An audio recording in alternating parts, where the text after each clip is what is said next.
खानपुर मर में कच्चे खां पोइ पके में भी पुलिस ॾोहारियुनि खिलाफ़ ऑपरेशन शुरू कयो आहे।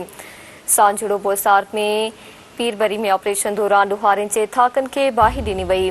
पुलिस जो चवणो हो तिश्तारी रुपोश ऐं केसनि में घुर्बल जवाबदारनि जी गिरफ़्तारी लाइ ऑपरेशन कयो पियो वञे।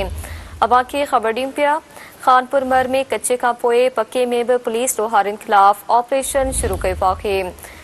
सांझड़ो बोसार ऐं पीरबरी में ऑपरेशन दौरान ॾोहारियुनि जे थाकनि खे बाहि ॾिनी वई। पुलिस जो चवणो आहे तिश्तारी रुपोश ऐं केसनि में घुर्बल जवाबदारनि जी गिरफ़्तारी लाइ ऑपरेशन कयो पियो वञे।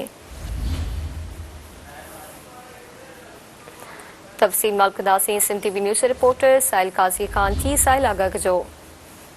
जी बिल्कुल, घोटकी के कच्चे खां पोइ घोटकी के पके में भी पुलिस पारां मोबाइल ॾोहारियुनि खिलाफ़ ऑपरेशन शुरू कयो वियो आहे। जंहिंजी शुरूआत दड़ी सुमर मोरी वारे इलाइक़नि में खानपुर मां बरकत भट्टी जी अॻुवाणी में पुलिस जी वॾी नफ़री सांझड़ो बोज़ार वारे इलाइक़े में पहुतल आहे, जिते पुलिस पारां केतिरनि जेको मोबाइल ॾोहारियुनि जा घर ड्राइव पटकिया विया आहिनि ऐं केतिरनि ई ॾोहारियुनि जे घरनि खे बाहियूं ॾिनी वियूं आहिनि। पुलिस जी वॾी नफ़री ABC चयनि पथरबंद गाॾियूं, उन खां अलावा पुलिस मोबाइल जेको आहिनि उते आहिनि, जॾहिं त पुलिस जा केतिरा ई जवान ऑपरेशन में हिसो वठी रहिया आहिनि।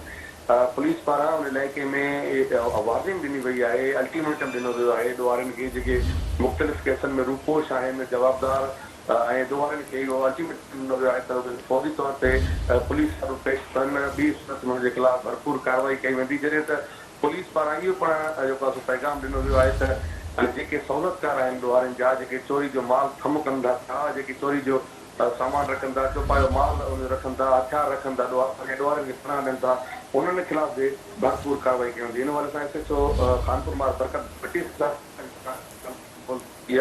हिदायतुनि ते ऑपरेशन जारी आहे, शुरू कयो आहे, अञा त जारी आहे। हुनजो चवणो हो त जेको आहे ॾोहारियुनि जे मुकमिल ख़ात्मे ताईं सांझड़े बोज़ार ॿिनि इलाइक़नि में ऑपरेशन जारी रहंदो। जी महिरबानी अवां जी साहिल काज़ी आगाह करण लाइ।